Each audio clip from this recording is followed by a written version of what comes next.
প্রমাণ তো তোমরা নিজেরাই দিয়েছো। তিনি বলছেন যে যদি দোষ প্রমাণিত হয়, তিনি নিজে জানেন না তারা কি করেছেন।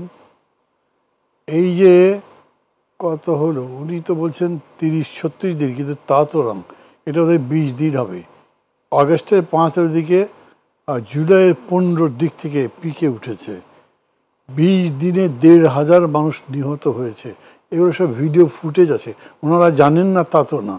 তো এটা কি বিএনপি মেরেছে নাকি তাদেরকে? গণতন্ত্র মঞ্চ মেরেছে? কারা মেরেছে? না বোঝার তো কোনো কিছু নাই।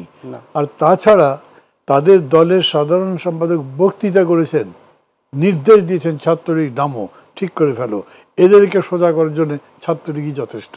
তারপরেও যদি তিনি বলেন যে না, এটা যদি প্রমাণ হয়, প্রমাণ তো তোমরা নিজেরাই দিয়েছো।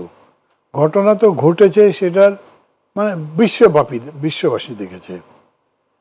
এই যেমন ধরেন, আমি যদি ইয়ের কথা বলি, সাইদের কথা বলি, আবু সাইদ রংপুরে, একে মারবার পরে শুধু কি পুলিশ দায়ী হবে? পুলিশকে নিশ্চয়ই গুলি করবার নির্দেশ আগে থেকে দেওয়া ছিল। পুলিশ যদি সেই নির্দেশ না পেয়ে থাকে, ওইখানে গিয়ে পুলিশ একজন এসআই বা একজন কনস্টেবলকে গুলি করে মেরে ফেলেছে।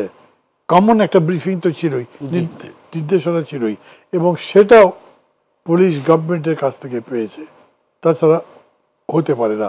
তো এই জন্যেই মানে ওদের এই ধরনের কথা বলে আমি মাঝে মাঝে বলি, জানেন, এটা খুবই দুঃখজনক বিষয় হচ্ছে, আওয়ামী লীগ তো ট্র্যাডিশনাল পার্টি, অনেক বছরের পার্টি, সেই পার্টি এত বড় গণহত্যা চোখে দেখলো, তাদের মধ্যে কোনো পাপবোধ নেই, কোনো অনুশোচনা নেই, কোনো দুঃখবোধ নেই।